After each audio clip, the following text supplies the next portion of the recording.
Boa tarde, gente. Bem-vindos a mais um Compet Talks. Hoje nós vamos tratar sobre explorando vulnerabilidades em aplicações de IoT. E como nosso palestrante hoje, nós temos o Danilo Almeida, mestre em ciência da computação pela Universidade Federal de Viçosa, e atualmente ele trabalha na DTI como analista de desenvolvimento de sistemas. Bem-vindo, Danilo. Obrigado, Renan. Posso começar aqui, então? Sim, pode começar. Então, primeiramente, aí, muito obrigado ao pessoal do Compete por ter me convidado aí para estar falando sobre esse assunto aqui com vocês hoje. O meu nome é Danilo Almeida e hoje a ideia é falar sobre formas de você estar explorando vulnerabilidades em aplicações aí voltadas à internet das coisas. Então, inicialmente, a ideia é falar um pouco sobre o que é a internet das coisas e o hype que a gente vem tendo no IoT nos últimos anos. Depois disso, a gente vai falar, então, sobre alguns tipos de vulnerabilidades que existem nesse tipo de dispositivo, que podem ser focadas aí tanto na parte do hardware como do firmware, também pela comunicação e, por fim, mas não tão menos importante, pelos endpoints. Então, só para me apresentar aqui para vocês, o pessoal já me apresentei também. Meu nome é Daniel Almeida, eu sou analista de desenvolvimento na DTI Digital, atualmente atuando mais como desenvolvedor back-end, e eu recentemente finalizei o meu mestrado em ciência da computação, onde eu atuei em projetos voltados aí para a área de arquitetura de computadores, desenvolvimento para arquiteturas reconfiguráveis, e também atuei durante essa trajetória minha meio acadêmica, que foi de mais ou menos 2012 até 2020, né, que eu terminei o mestrado, com um pouco dessa parte de sistemas embarcados, internet das coisas e também na área de segurança. Beleza. Então, para a gente começar, a gente vai falar então um pouco sobre internet das coisas e o hype que a gente vai tendo na IoT nos últimos anos. Apesar de se ouvir muito falar nos últimos anos, né, sobre internet das coisas, coisas conectadas à internet, dispositivos inteligentes, interação entre homem e máquina feita de uma forma mais natural, o conceito de IoT já era meio que modelado há muito tempo atrás, mais precisamente aí na década de 90. Então, nessa trajetória aí, a gente tem no mínimo uns 25 anos de que o conceito já existia. E esse conceito tinha ali alguns objetivos para serem alcançados, que é a questão de você possibilitar as coisas, ou seja, os objetos que a gente tem aí no mundo real, de coletar e enviar informações utilizando aí sensores e protocolos de comunicação. Mas por que as coisas precisavam fazer isso, né? A ideia isso do IoT vem muito daquela questão de tentar tornar as coisas mais fáceis para as pessoas, ou seja, eu quero facilitar, eu quero que certos processos que eu preciso fazer manualmente se tornem manuais, e com essa automatização do processo eu consigo facilitar bastante a minha vida. E a gente tem aí diversos dispositivos atualmente no mercado que já conseguem fazer isso para a gente de uma forma bem interessante. Um exemplo clássico desse aí é o Google Home e a Alexa, onde você tem ali basicamente uma caixinha que vai receber um comando de voz que você vai executar via linguagem natural. Ali dentro você vai ter uma habilidade, uma skill no dispositivo que vai dar a ele ali a capacidade de se comunicar e interoperar com outras coisas que vão estar conectadas na sua casa, como por exemplo aí uma lâmpada, uma geladeira, um fogão, e através disso você consegue criar aí estruturas de automação, você consegue estipular certos critérios para você estar fazendo certas coisas de forma automatizada. E para a gente poder estar fazendo tudo isso, a gente tem também aí a questão de como os dados que são gerados pelos dispositivos podem ser utilizados para estar facilitando ainda mais a vida da gente. E com isso a gente chega na questão aí da ciência de dados e da inteligência artificial, porque vai ser através desses mecanismos que um dispositivo vai conseguir começar a enxergar determinados padrões de comportamento, de utilização de um determinado produto, e em cima disso ele vai construir para a gente um modelo, e em cima desse modelo ele já vai começar a predizer coisas que talvez até mesmo a gente não notaria tão facilmente. Então a gente tem aí a união dessas três coisas, e a gente tem o IoT muito estruturado em cima disso. E falando em questão de mercado, né, o que a gente tem atualmente previsto para esse ano, via o Gartner Insights, é que vai existir, conectado de alguma forma, cerca de 20 bilhões de dispositivos só esse ano. Então, quando você para pensar nisso e você faz uma analogia assim com a quantidade de pessoas que existem no mundo atualmente, que é mais ou menos aí um valor aproximado de 7,5 bilhões, o que a gente tem é 2,6 dispositivos por pessoa no mundo. Então, para cada pessoa que existe atualmente, você tem 2 dispositivos IoT ali que podem ser referenciados. Então, olha que coisa, né? E é um mercado que está com uma tendência de crescimento muito alta. Está surgindo cada vez mais demanda por dispositivos voltados aí a IoT, e tudo isso vai gerar investimento, vai gerar lucro, e as empresas já estão aí pensando em ter uma tendência de atingir cerca de 31 bilhões até 2023, só com o mercado de internet das coisas. E as empresas, apropriadamente, já estão aí, estão cada vez mais preparadas para desenvolver esse tipo de aplicação. E o pessoal fala bastante que internet das coisas é o futuro, mas o que a gente tem de internet das coisas já é o presente. A gente já está vivendo as coisas conectadas à internet e as coisas utilizando conceitos aí de aprendizado de máquina, de processamento para estar facilitando a vida da gente. E com isso a gente tem os mais diversos dispositivos já aí no mercado. Como, por exemplo, a gente tem lâmpadas inteligentes, que você consegue controlar pelo smartphone, você consegue programar essa lâmpada para ela funcionar da forma como você quer, você consegue integrar ela com outros dispositivos, como a Alexa e o Google Home. Você tem as televisões inteligentes também, a gente está chegando num nicho aí, que estão chegando no mercado, e são um nicho bem interessante para quem está querendo desenvolver aplicações voltadas à televisão. E a gente tem um negócio bem interessante que surgiu muito e que está expandindo bem rápido com o passar do tempo, que são as pessoas que normalmente podem ser desenvolvedoras, projetistas que estão ali procurando um hobby para estar estruturando um produto, um conceito de um produto, um protótipo, ou simplesmente uma pessoa curiosa que viu aquilo ali, achou legal e resolveu começar a desenvolver projetos desse tipo. E o que seria aí mais ou menos o que a gente tem chamado de um movimento maker, onde as pessoas vão lá, criam um projeto e, dependendo do projeto, ele pode ser um projeto, simplesmente um projeto embarcado, ou você vai ter uma aplicação ali utilizando os conceitos de IoT. E isso surgiu muito aí devido à questão da facilidade que o desenvolvimento para esse tipo de plataforma ganhou nos últimos anos, com o surgimento aí de frameworks mais simples para você estar desenvolvendo em cima, como o Arduino, frameworks mais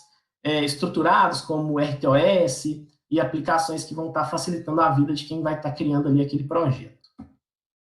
E um exemplo bem legal de aplicação IoT, e que eu particularmente acho muito interessante, e que a gente vê hoje em dia praticamente no braço de todo mundo, são as smart bands e os relógios inteligentes. Mas por que esse negócio é tão legal e remete tanto ao que é a internet das coisas, né? Primeiramente porque você tem muitas restrições no dispositivo, ele é um dispositivo embarcado que precisa ser simples de ser desenvolvido, porque é uma pulseirinha, um reloginho, ele vai ficar ali no seu braço, e você vai estar olhando ali, ele vai estar medindo as informações a todo momento, e você precisa, então, ter um gerenciamento de energia muito bem estruturado, o seu hardware precisa ser preparado para consumir pouco, o software também. Você depende de uma conectividade para estar enviando informações e recebendo dados de outros dispositivos. Em especial, geralmente, o que a gente tem é uma arquitetura onde a Smart Band vai coletar as informações e o smartphone vai estar ali fazendo um processamento desses dados para te dar algumas estatísticas. E você tem ali um grande conjunto de sensores que vão estar atuando em tempo real e medindo informações referentes ali à sua saúde, batimentos cardíacos, movimentação, padrão de sono da pessoa e atividades, exercícios que ela está fazendo e o grau de atividade que ela está conseguindo exercer para aquilo ali. E não dá para falar e finalizar essa parte de IoT sem falar também a questão de como a computação evoluiu nos últimos anos, das últimas décadas para cá. Porque, para pensar em IoT na década de 90, o que a gente iria ter ali era computadores mais pesados, mais robustos e com um poder computacional muito pequeno. Isso aqui não é na década de 50, só para... na década de 90, na verdade, só para reiterar, mas eu acho que essa imagem ilustra bem o quanto a evolução da computação foi discrepante, porque, se eu não me engano, essa imagem é na década de 50, E a gente tem aqui uma outra imagem que ilustra aí a década, os anos mais atuais, né? Mais ou menos aí que a Raspberry Pi existiu, a gente tem uns 6 anos, mais ou menos. Então, eu acho que essa imagem ilustra bastante e mostra como que a evolução tanto da computação quanto da microeletrônica trouxe para a gente a possibilidade de estar desenvolvendo aí projetos voltados à internet das coisas, que tem um custo final baixo, porque uma plaquinha, por exemplo, levando em consideração essa Raspberry Pi aqui, a gente tem uma plaquinha que pode custar entre 5 e 10 dólares, enquanto antigamente o que a gente tinha era um computador grande, pesado e muito caro, e que dificilmente teria o poder computacional que esse carinha tem, e o consumo energético também muito reduzido. Mas beleza. Então, falando agora das questões aí de vulnerabilidade em aplicações IoT, por que isso vem se tornando um tema tão importante de ser discutido quando a gente fala em desenvolvimento de aplicações de internet das coisas? Primeiramente, porque é uma área relativamente nova, né, onde as pessoas estão aí desenvolvendo aplicações mais nos últimos anos aí, e o quesito segurança é sempre importante ser ressaltado quando você está ali criando seu projeto. E porque o conceito da internet das coisas tem aí diversos pontos de entrada onde você pode ter ali um atacante. Por exemplo, um dispositivo IoT pode ser atacado ali pela própria plataforma embarcada que ele vai estar rodando, nesse caso aqui seria a plaquinha mesmo, o processador, a placa eletrônica que compõe aquele projeto. Um dispositivo pode ser atacado com base no firmware dele, ou seja, na aplicação que vai estar rodando dentro desse dispositivo embarcado. Eu posso usar ali determinadas técnicas para estar fazendo engenharia reversa nesse código, ou até mesmo minerando esse código para tentar achar ali alguma informação que pode ser interessante para um determinado atacante. Você pode atacar um dispositivo de internet das coisas também via protocolos de comunicação, porque, querendo ou não, se você não tem uma boa diretiva de segurança implementada no seu firmware e que leve em consideração que você normalmente está utilizando um meio de comunicação ali que pode ser, de alguma forma, interceptado por um terceiro, essa informação pode estar sendo mandada ali, uma informação crítica, para algum endpoint ou para algum outro dispositivo, e alguém pode ir lá e simplesmente pegar essa informação e usar ela ali ao bel dispor dela. E a gente tem também essa questão dos endpoints inseguros, porque o que acontece em situações em que, onde o dispositivo tem que mandar as informações, você não tem a garantia de que aquilo ali está sendo acessado exatamente por quem mandou a mensagem. Eu posso criar uma aplicação que vai se comportar como esse dispositivozinho aqui, e eu vou trabalhar em cima disso e vou criar um hack ou alguma forma de estar prejudicando esse sistema. Beleza. Então, quando a gente fala em explorar a vulnerabilidade que é baseada em hardware, a gente está falando em pegar ali o projeto eletrônico do dispositivo mesmo e tentar encontrar ali alguma informação ou alguma besteirinha que o projetista deixou no processo de manufatura e que pode ser utilizada para eu estar ali obtendo ou informações referentes ao código que está executando, ou informações ali referentes ao dispositivo, alguma forma de estar acessando o próprio dispositivo, obtendo um shell desse dispositivo. E uma forma de se fazer isso, baseado em hardware, é você tentar explorar as interfaces de comunicação que existem no dispositivo. É muito comum, quando você compra um produto de internet das coisas, leva fato especial, um roteador, o que você tem nesse tipo de projeto? Você vai ter uma placa eletrônica e nela é bem provável que você tenha alguma saída de comunicação, que é por onde o pessoal vai estar ali depurando o projeto, vendo o que está acontecendo em tempo real, de uma forma mais otimizada. Então, se você deixa, por exemplo, uma interface USB, uma interface serial com, por exemplo, um acesso a um shell, e esse shell está aberto, uma pessoa consegue conectar um cabinho lá e acessar. E para demonstrar isso um pouquinho mais prático, né, eu peguei esse repetidorzinho aqui, ele é um repetidor da Xiaomi, e quando você abre ele, o que a gente tem é isso aqui, né? Você vai ter uma placa eletrônica lá com um monte de componentezinho, que vai ser aqui, por exemplo, a parte elétrica, né, que vai fornecer alimentação para ele, e a gente tem a parte do roteador em si, que vai pegar a rede e vai gerar o sinal, vai expandir esse sinal para mim. Só que olha que interessante, quando você abre essa placa aqui, o que você vai ver é uma interfacezinha serial, que geralmente você tem um VCC, um TX, um RX, um GND. É claro que, para garantir, você tem que testar na prática, né? Usar um multímetro, medir as respectivas tensões em cada um dos pinos aqui para ter essa certeza. Mas, se você sabe que isso aqui é uma interface serial e que você pode acessar ela, você pode simplesmente pegar essa interface, ligar uns jumperzinhos nela aqui, que foi o que eu fiz, e conectar nesse carinha aqui, que é um conversor USB serial. E com isso aqui eu consigo fazer meio que um dump de tudo que está acontecendo no dispositivo, se ele tiver, de alguma forma, retornando isso para a porta de comunicação. E a ideia que eu tive aqui foi mais ou menos fazer isso. Eu peguei, coloquei o jumperzinho, o conversor USB serial, e comecei a fazer um dump aqui de tudo que ele estava mostrando quando ele estava tentando fazer uma conexão com a minha rede sem fio aqui. E o que deu para perceber foi que ele começa a cuspir informação referente ali a IP, começa a mostrar informações referentes a DNS, informações ali onde ele vai precisar se comunicar com essa rede. Só que quando ele chegou num determinado ponto em que ele conseguiu, ele começou a tentar solicitar uma conexão com a rede sem fio, ele me mostrou algumas coisas bem interessantes, que no caso aqui foi o SSID, o SSID e a senha. Acho que agora deu para vocês verem aí, que é essa parte vermelhinha aqui. Então, acaba que é bem comum você ter esse tipo de coisa no roteador, porque vai ser por aí que ele vai fazer a depuração. O desenvolvedor vai fazer a depuração do código, da aplicação que está rodando ali. Só que se isso é levado para, por exemplo, camadas mais externas, né, que seria você lançar o produto e levar ele para produção, um atacante, uma pessoa que está querendo ali explorar uma vulnerabilidade, por exemplo, dentro de uma empresa, ou está fazendo algum tipo de espionagem, a pessoa pode simplesmente fuçar o lixo da empresa, né, e se o cara jogou um repetidor desse fora e esqueceu de resetar ele, não salvar nenhuma configuração, a pessoa simplesmente consegue baixar esses dados aí e ver esses dados na prática, né? Então, é um negócio bem simplesinho, mas que pode funcionar como um ponto de acesso aí para um possível atacante na sua aplicação. Só que nem tudo são flores. Normalmente, o que você encontra em roteadores é bem fácil achar isso aqui desse jeito.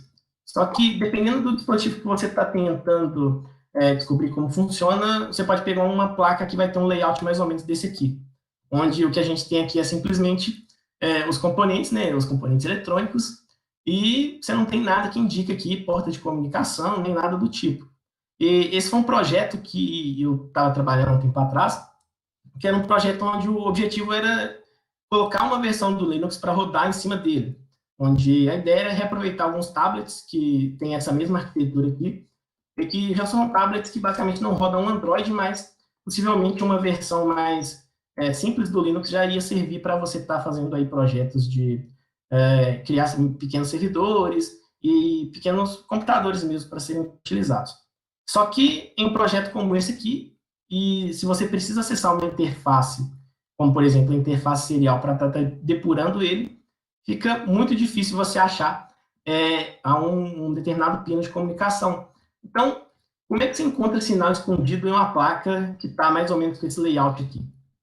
Basicamente, ferramenta e paciência, porque você vai ter que ficar explorando ali os pinos que estão expostos na placa, utilizando um multímetro e fazendo medições mesmo a nível de tensão, garantindo ali que você não vai, por exemplo, conectar um conversor e ele vai queimar, ou que você tem uma tensão ali que o seu osciloscópio vai aguentar, e você vai poder estar aí, por exemplo, utilizando osciloscópios mais robustos, por exemplo, que te dão aí a possibilidade de estar decodificando o tráfego que está passando por aquele determinado pino.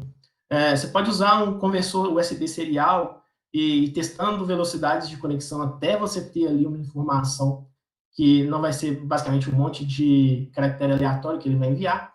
E você pode medir os níveis de tensão de cada um dos pontozinhos de prova ali para estar identificando possíveis pontos para você ligar um dispositivo para estar fazendo essa captura de informações. Só que atacar um hardware, é um dos meios de atacar um hardware, né? Só que não se resume apenas a você procurar interface de comunicação. Uma forma de você também estar explorando uma vulnerabilidade que normalmente acontece em alguns dispositivos é você usar o hardware para estar extraindo o código que está gravado dentro dele. Porque, querendo ou não, o que é um dispositivo embarcado? Você vai ter ali um processador, um microcontrolador ou um sistema on chip, e esse chip vai estar ali utilizando uma memória, que pode estar dentro do próprio encapsulamento, ou que pode estar ali do ladinho dele e que ele vai estar usando para estar lendo as informações. Então, é muito comum, quando você pega uma placa eletrônica, como esse aqui é um cartuchozinho, mas já dá para ilustrar bem a ideia de que se você conectar os pinos aqui nos lugares certos e você fizer o controle desses pinos de comunicação, você consegue, por exemplo, baixar tudo que está salvo nessa memóriazinha aqui, que vai ser ali um arquivo binário e que pode ser utilizado para, por exemplo, estar explorando o firmware. E uma outra forma de você também explorar uma vulnerabilidade em hardware é você já explorar falhas que já foram catalogadas e que já estão aí que já foram catalogadas e que, por ter sido construída, por ter sido uma falha em hardware, você não vai ter ali uma solução tão fácil para ela.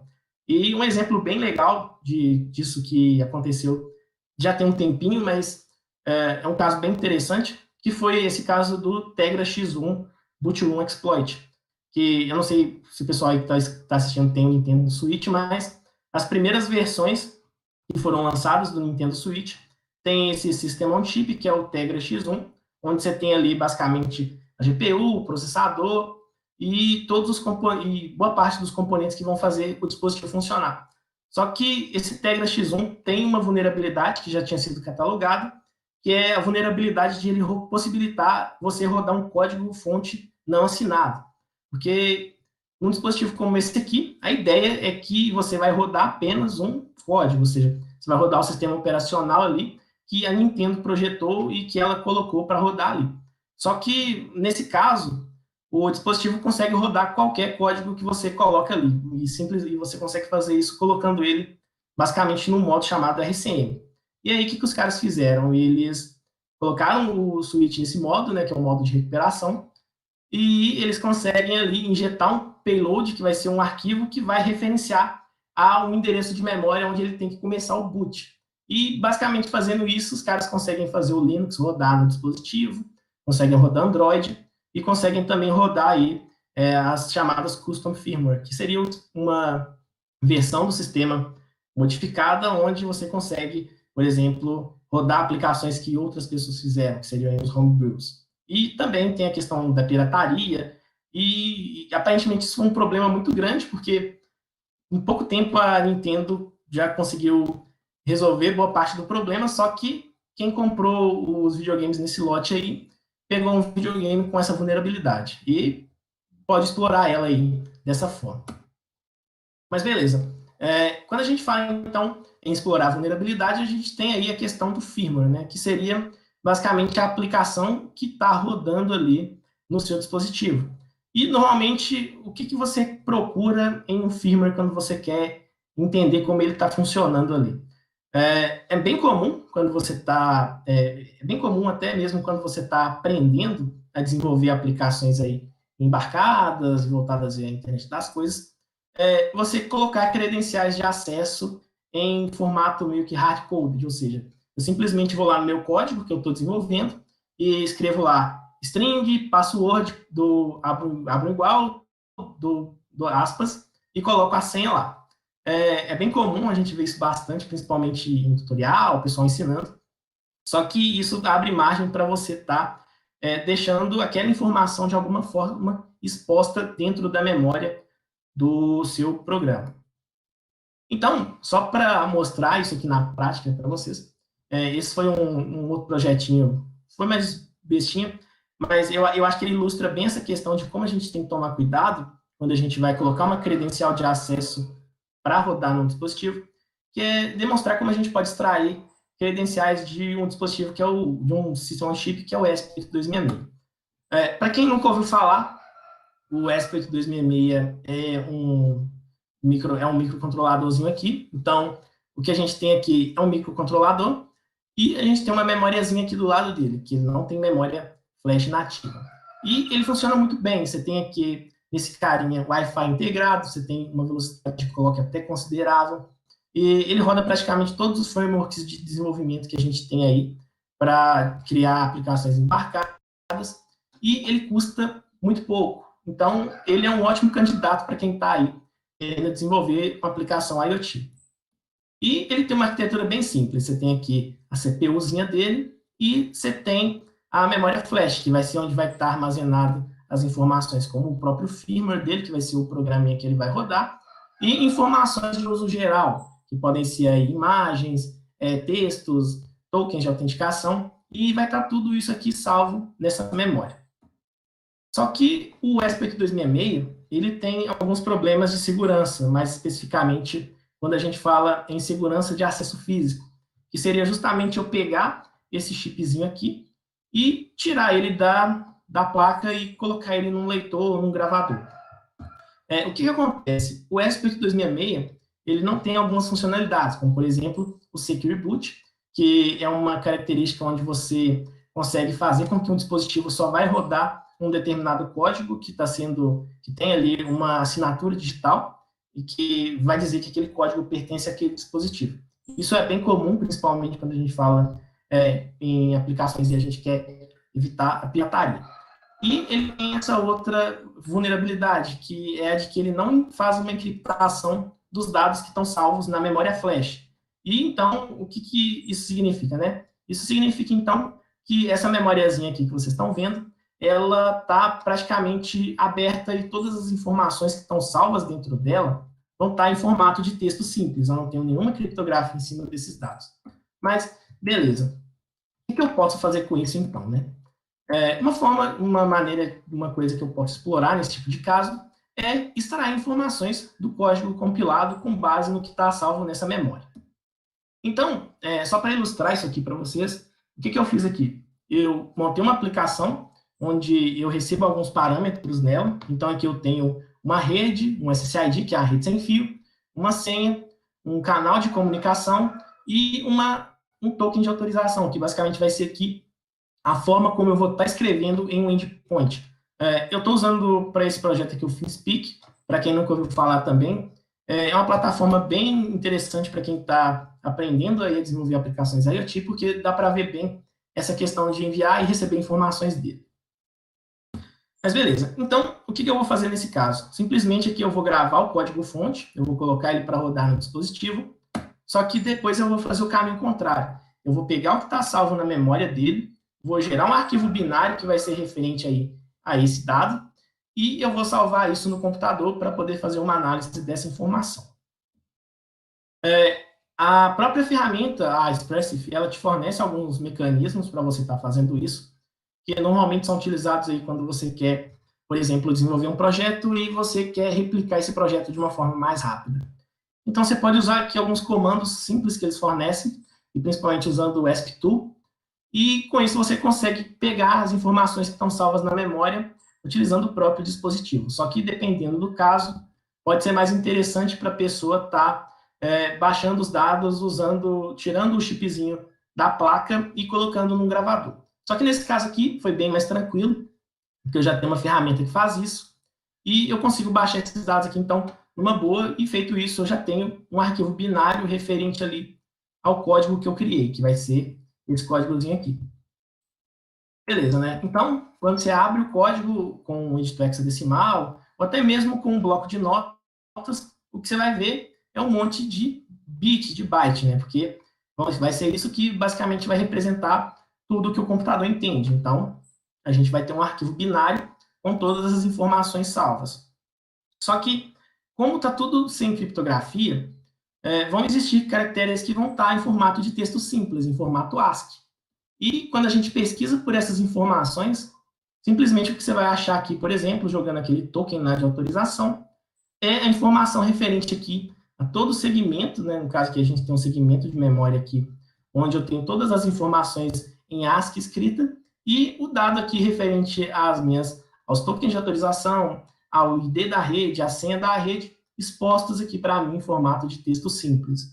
Então, se você desenvolve um projeto e você não pensa nessa questão aí de encriptar essas informações e deixar isso difícil de alguém estar explorando, você acaba dando margem para uma pessoa, por exemplo, baixar uma informação ali e coletar essa informação.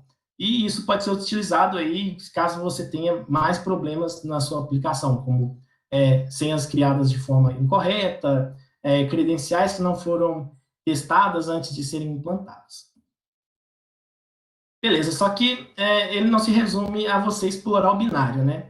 Muitas vezes, principalmente quando a pessoa quer estar ali, por exemplo, replicando uma aplicação, fazendo um clone, né? É bem comum as pessoas estarem analisando o binário, só que de uma forma mais estruturada. E aí a gente entra na questão da engenharia reversa, que é o caso onde as pessoas pegam o código que foi copiado da memória, elas usam uma ferramenta que se chama Disassembly. O IDA-Pro é uma das ferramentas que é bastante conhecida aí, só que, se eu não me engano, existe o Hydra também. E você vai pegar esse código que foi já compilado, você só tem o binário desse código, então o que você tem ali são instruções em assembly e dados. Essa ferramenta vai conseguir fazer uma montagem desse código, ela vai desmontar esse código, ou seja, ela vai tentar levar ele para uma camada de entendimento mais otimizada do que você tem de um arquivo binário. Obviamente, a gente não vai ter esse arquivo mais original, porque, e dependendo do projeto, é claro, né? Se você está desenvolvendo, por exemplo, usando MicroPython, é bem possível que você encontre o código lá dentro da memória. Só que nesse caso aqui, como a gente está trabalhando com C++, eu fiz o build, eu compilei, eu gerei um binário. O IDA-Pro, ele vai montar para mim, ele vai criar uma estrutura de dados onde eu vou ter ali uma visualização desse código, e ele vai me fornecer algumas ferramentas para poder estar, por exemplo, depurando esse código. E o que eu posso fazer com isso, né? Eu posso entender como certos padrões do código estão funcionando, principalmente quando você tem ali conhecimento de como a arquitetura do dispositivo funciona. E, em cima disso, você consegue, por exemplo, remover assinaturas de autenticação, remover partes que vão estar ali garantindo que você está encriptando determinado pedaço do código, e remover travas de segurança que vão ser usadas para estar garantindo que o seu projeto não vai ser executado por terceiros. E aí a gente entra novamente nessa questão aí da pirataria, que o pessoal pode usar esse tipo de estratégia para desmontar um código, fazer uma versão dele ali customizada, do mesmo código original, e rodar em um hardware parecido, usando poucos passos. E a gente tem também a questão da comunicação. É bem comum, normalmente, né, todo dispositivo IoT ele precisa ter uma comunicação com o mundo externo, sendo que esse mundo externo ali vai ser ou um fio, ou vai ser um rádio, que vai ser ali um rádio sub-gigahertz, ou um rádio na frequência de gigahertz. Então, a gente depende de comunicação para poder estar fazendo tráfego de dados e até mesmo estar mandando e mostrando esses dados ali de alguma forma para o usuário. E um cenário ideal, que se precisa ter a internet das coisas, não só a internet das coisas, né, mas tudo que envolve comunicação, é isso aqui, que é basicamente você ter um meio ali onde você está transmitindo informações de um dispositivo para o outro, mas você tem ali um grau de segurança, você sabe que as informações que estão sendo enviadas ali não estão sendo facilmente visualizadas por um terceiro. Só que na prática, o que a gente tem é um negócio mais ou menos assim. Você não tem, em boa parte dos projetos voltados à internet das coisas, o que a gente vê são que as aplicações são projetadas sem nenhuma camada de segurança. Inclusive, existem estudos que mostram, por exemplo, que no processo de build de um projeto, quando você vai montar ali os pacotes que você precisa estar utilizando, boa parte das pessoas não incluem os módulos de criptografia. Então, boa parte das informações ali ou estão sendo codificadas utilizando alguma técnica ali que a pessoa criou, ou está tudo sendo mandado em formato de texto simples. E, geralmente, quando a gente fala em formato de texto simples e informações que podem ser facilmente capturadas, o que a gente tem é uma situação dessa aqui, que esse cachorrinho aqui vai representar para a gente um sniffer, que basicamente é uma ferramenta, ou alguns tipos de ferramentas, que vão te possibilitar observar o tráfego de dados entre dois ou mais dispositivos, ou seja, com um meio de comunicação onde não tem segurança, fica muito fácil para eu entender o que está sendo mandado de um lado para o outro do que em um meio encriptado. E para isso existem diversas ferramentas que você encontra para comprar aí na internet. Um exemplo é o Bluefruit, que é um Bluetooth de Low Energy Sniffer, e que te dá a possibilidade de, dentro de um meio onde você está tendo uma comunicação Bluetooth, você consegue estar vendo os pacotes de dados que estão sendo mandados de um dispositivo para o outro.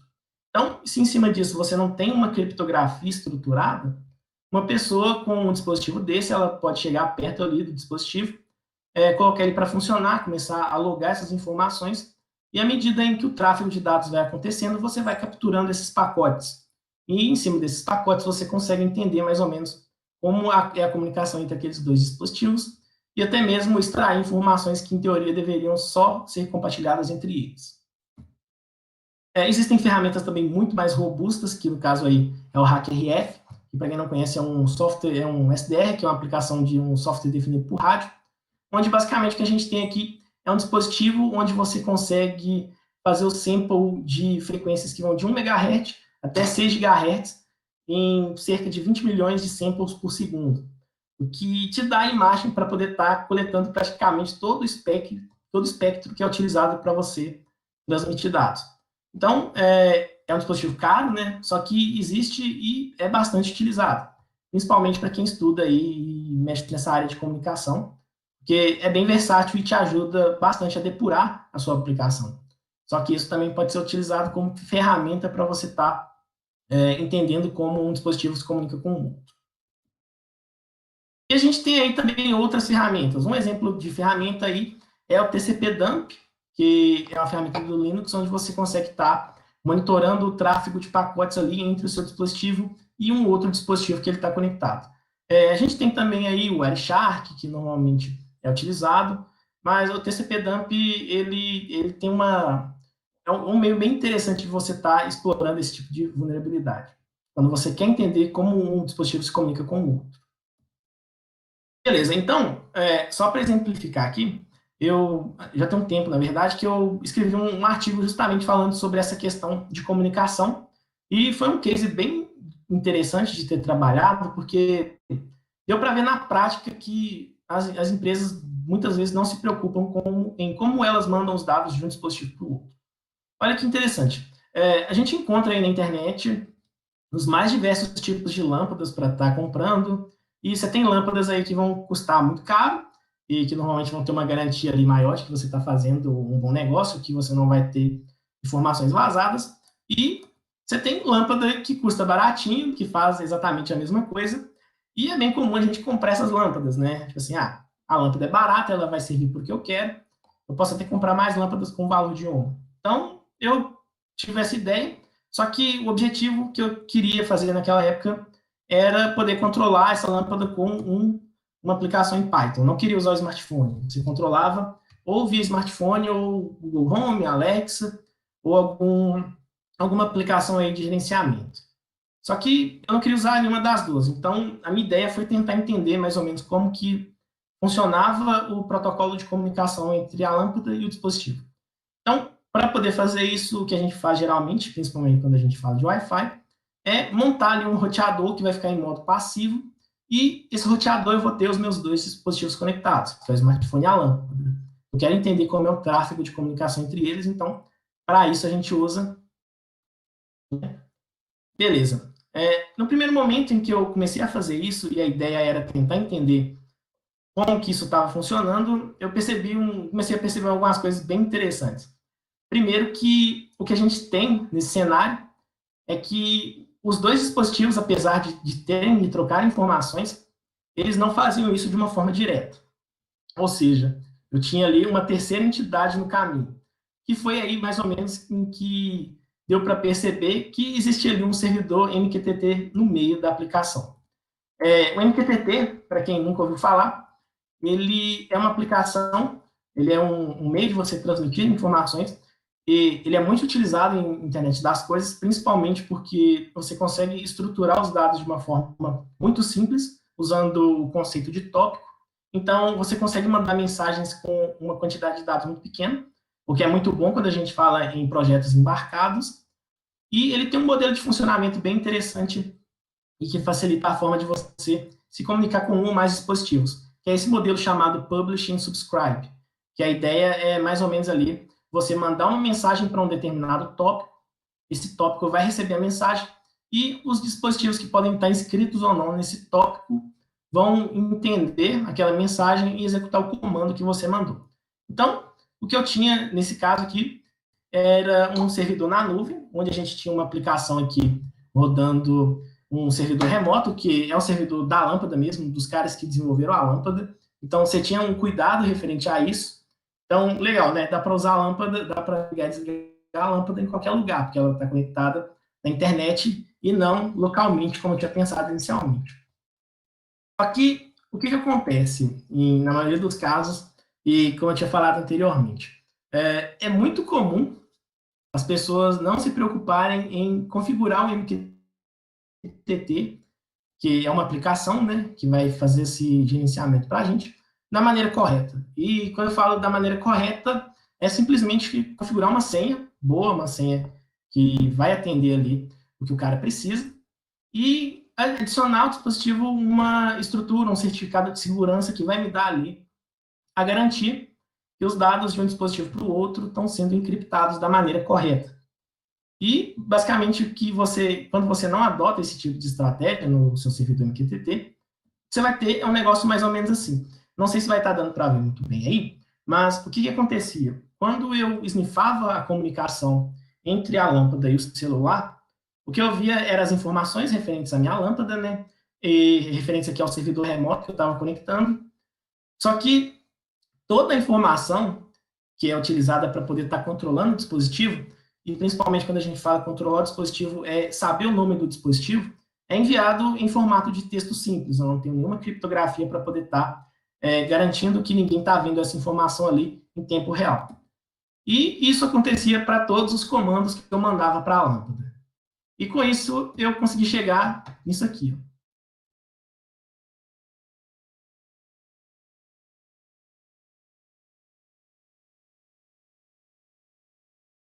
Isso vai dar para ver aí?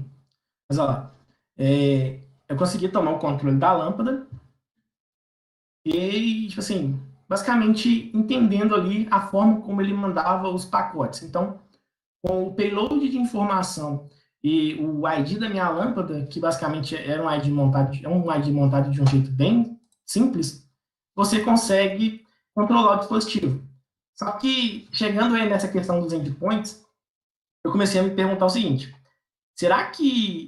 como que o endpoint sabe que eu estou controlando o meu dispositivo? Porque, tipo assim, não tinha nenhuma informação ali que dizia para o endpoint que era o celular que eu estava usando, que era eu que estava usando a lâmpada.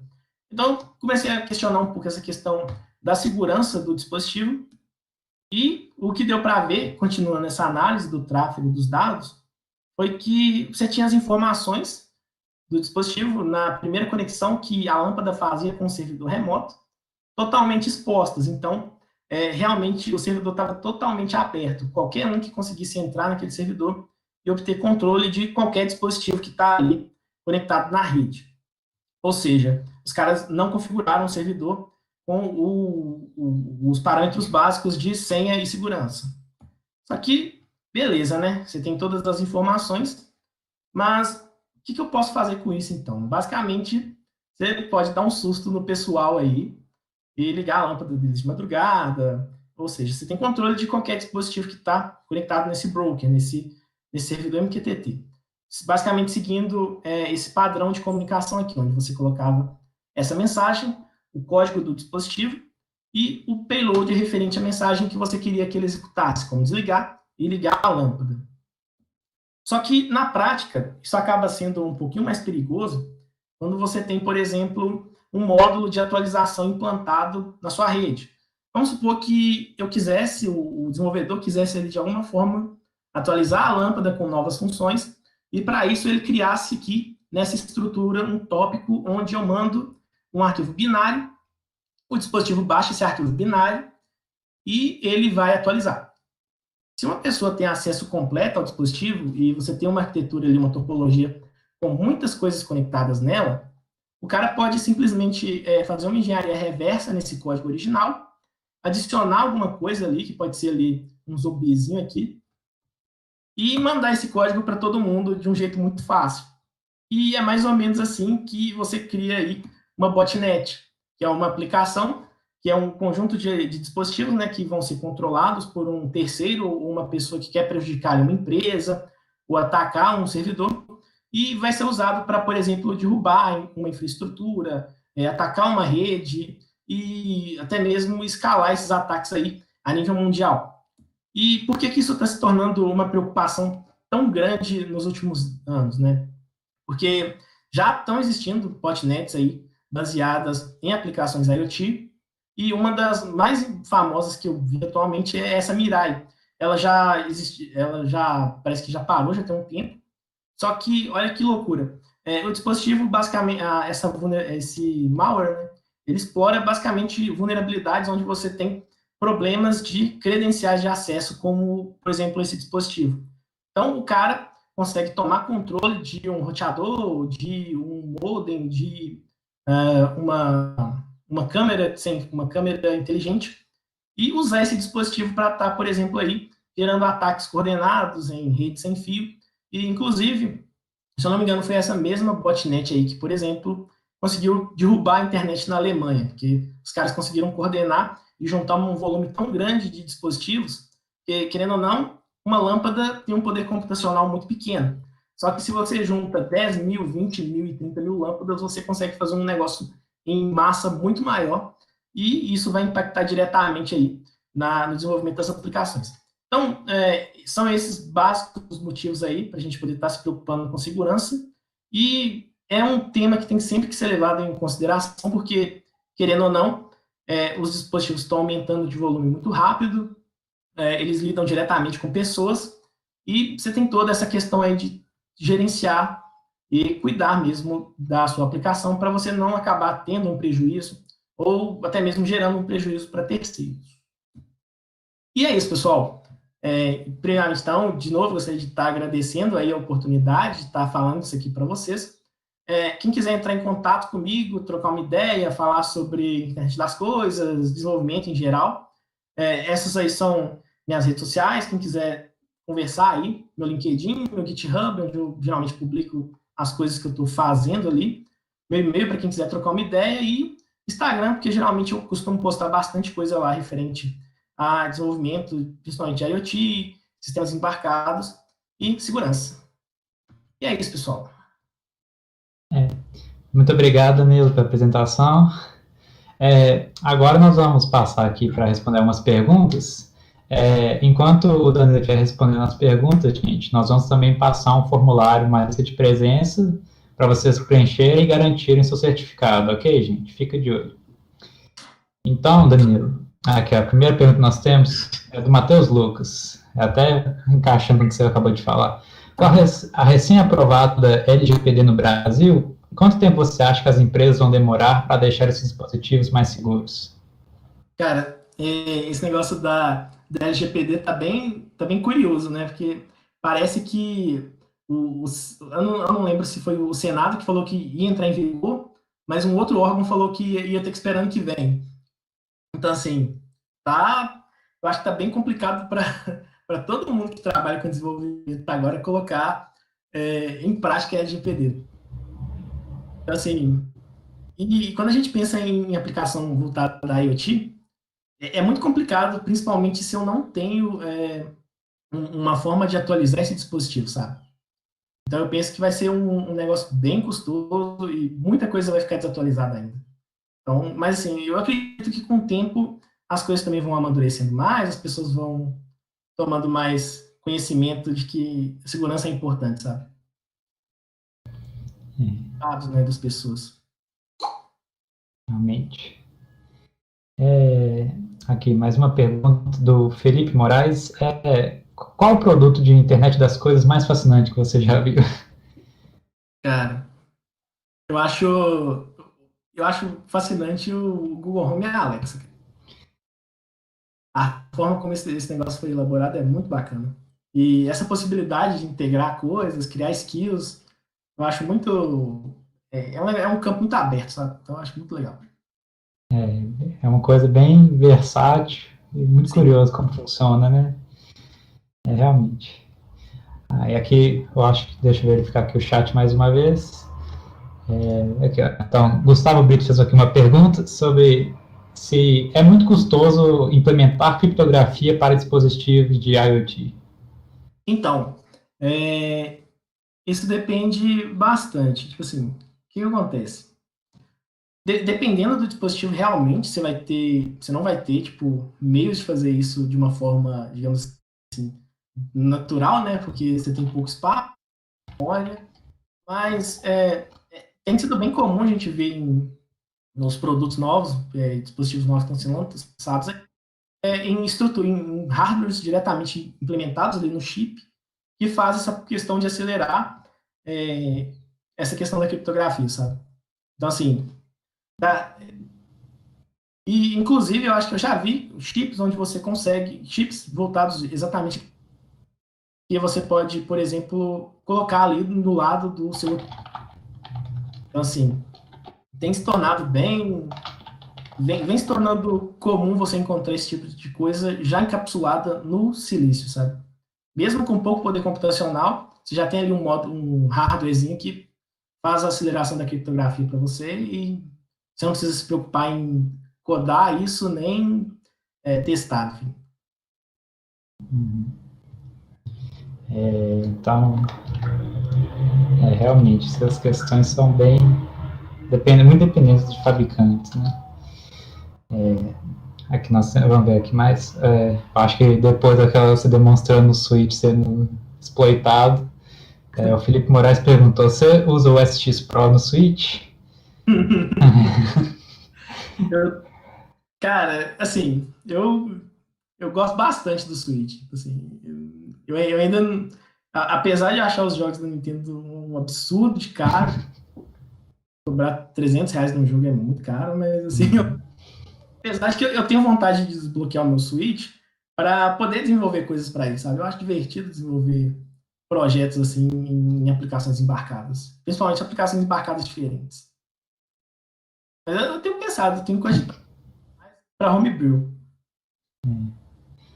Com a Nintendo chegando aqui de volta ao Brasil, às vezes cai um pouco o preço, né? Tomara, né? Vamos torcer. Vamos ver aqui, ó. Mais uma pergunta agora do Saulo Miranda. Qual o maior caso de ataque a essas vulnerabilidades que você já viu? Cara, então, eu acho que o caso mais. Assim, tem muita coisa. Por exemplo, a Amazon, se eu não me engano, há um tempo atrás, algumas pessoas conseguiam, tipo, falar no dispositivo dela, sabe? Na Alexa. Cara, é absurdo. Tipo assim, o povo tava fazendo umas paradas muito loucas. Falando pra criança pular, uns trem assim, cara. Meu Deus. Mas, tipo assim, mais visível de como isso é perigoso se não fizer um negócio bem feito. Mas caso assim que foi grave foi essa botnet mesmo da Mirai. Os caras realmente, tipo assim, conseguiram parar a internet de um país, cara, tipo assim, usando roteador e câmera IP. Então, assim, o potencial de ataque que isso tem é gigantesco, e principalmente com a expansão agora, e com essa falta de preocupação que a gente vê nas empresas que fazem os projetos. Você, por exemplo, um médico fazendo uma cirurgia remotamente, se alguém entrar no meio, Sim, tem um risco muito alto, né? sim. Tem casos de pessoas que, por exemplo, tentam hackear o marca-passo. Sim. É um negócio muito perigoso, sabe? É. Quando você pensa em vida humana, um dispositivo desse vai estar, tipo assim, interagindo diretamente com a pessoa de alguma forma. Beleza. O cara pode te acordar de madrugada ligando sua lâmpada e você acha que é um fantasma. Mas, que coisa, né? Tipo assim, um dispositivo que está mexendo com você diretamente já é muito mais perigoso. Isso. Exatamente. E vamos ver aqui. Nós temos mais uma pergunta também do Felipe V. Uhum. Ele está falando sobre agora que alguns dispositivos são capazes de fazer atualizações remotamente no firmware. A área de exploração é muito maior agora, não é? Sim, sim. Então, por exemplo, nesse caso da lâmpada aí, nesse caso, felizmente, não tinha nada, pelo menos que dava para Eu atualizar o dispositivo, porque se desse eu já ia falar, meu Deus do céu. É. Atualizar o dispositivo, você, tipo assim, entende ali como o equipamento funciona, né? Você faz um build para aquela arquitetura de um exatamente a mesma coisa. Você coloca um trechinho de código ali que o cara pode fazer o que ele quiser e pronto, e, tipo, você atualiza todo mundo. É. Assim, criou um problema gigantesco. É. Quanto mais conectado vai ficando as coisas, vai cada vez abre mais brecha, se o povo não presta Sim, atenção nisso, né? sim. É bem preocupante mesmo. Vamos ver aqui. Temos a pergunta aqui de Marcos Vinícius Uba. Essa vulnerabilidade é uma das coisas que freia a inclusão desses dispositivos nas empresas? É freia entre Cara, aspas, né? é, assim, eu acho que tem relutância, porque uma empresa, né, tipo assim, o meio empresarial, dependendo da complexidade dele, você pode ter espionagem, você pode ter uma pessoa ali que está querendo fazer alguma coisa errada, um espião vai criar ali um ponto de acesso para um terceiro. Hum. É um futuro inevitável para todo mundo, né? Porque já está aí e a tendência agora é só aumentar, naturalmente. Mas tipo assim, é comum, sabe? Vai ter essa relutância, assim. Mas é um caminho que felizmente, né, na verdade, com os devidos cuidados, a coisa vai.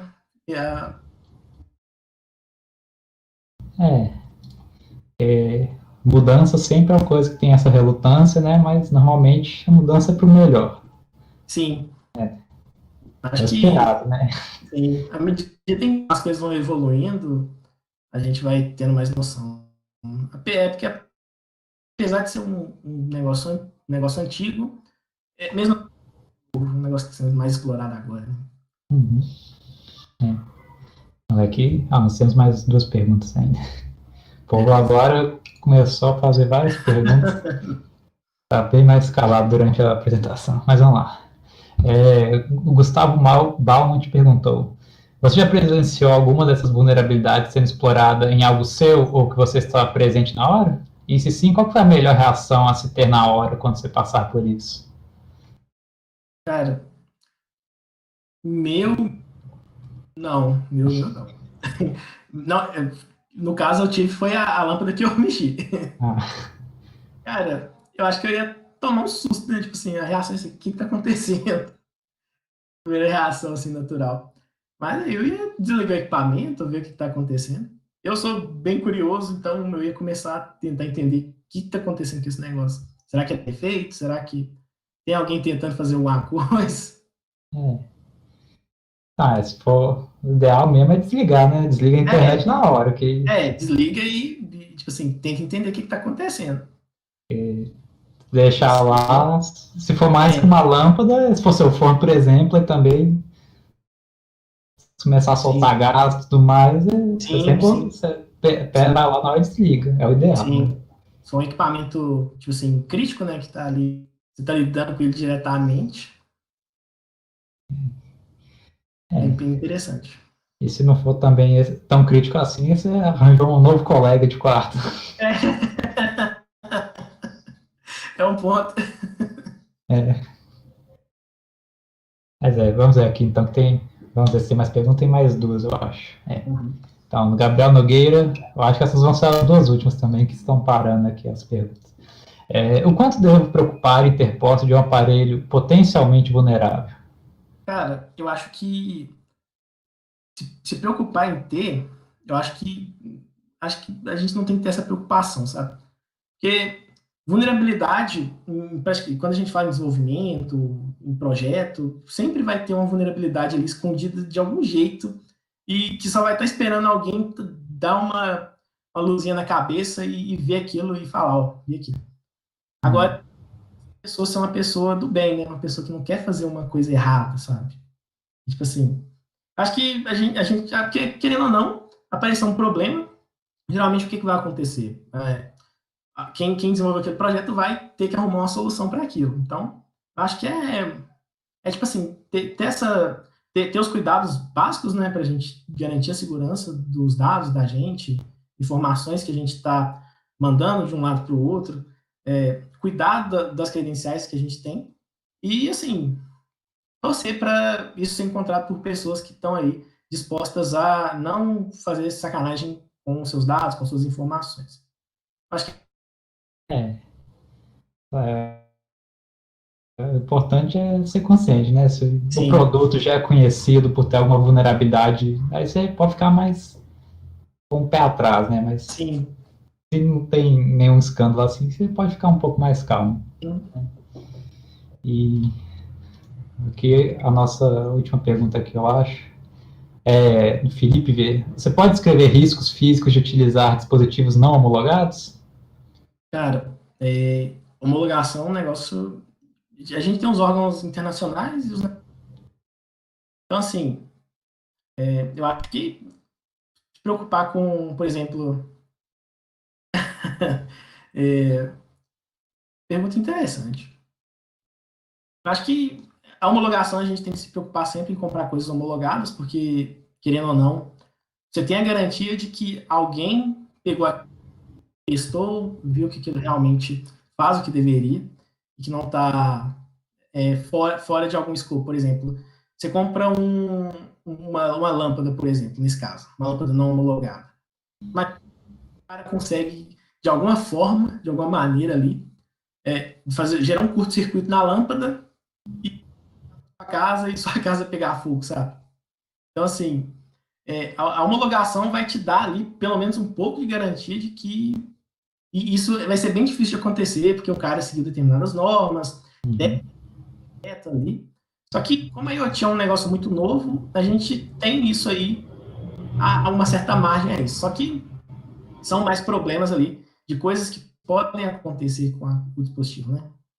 Então, eu acho que a homologação é importante nesse ponto, né? Porque se eu uso um negócio que não foi homologado, que não ali, porque por órgãos que são responsáveis por fazer isso, eventualmente você pode acabar tendo um problema ou não, né?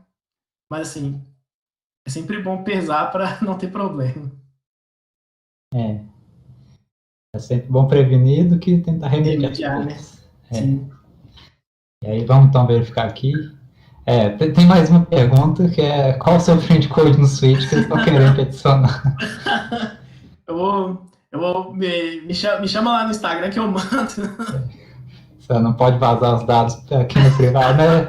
Já estão tentando exploitar sem nem ter acesso ao hardware. Pois é, vai aparecer o negócio no Switch ali. Mas pelo visto, parece que essa foi a última pergunta, então, muito obrigado, Danilo, realmente, pela presença aqui, por essa palestra, foi ótima. Eu que agradeço. Muito obrigado a todo mundo por vir, né? A audiência, você só motivo que a gente realiza esses eventos, né? Então, muito obrigado, boa noite a todos. Boa noite, gente. Obrigado aí.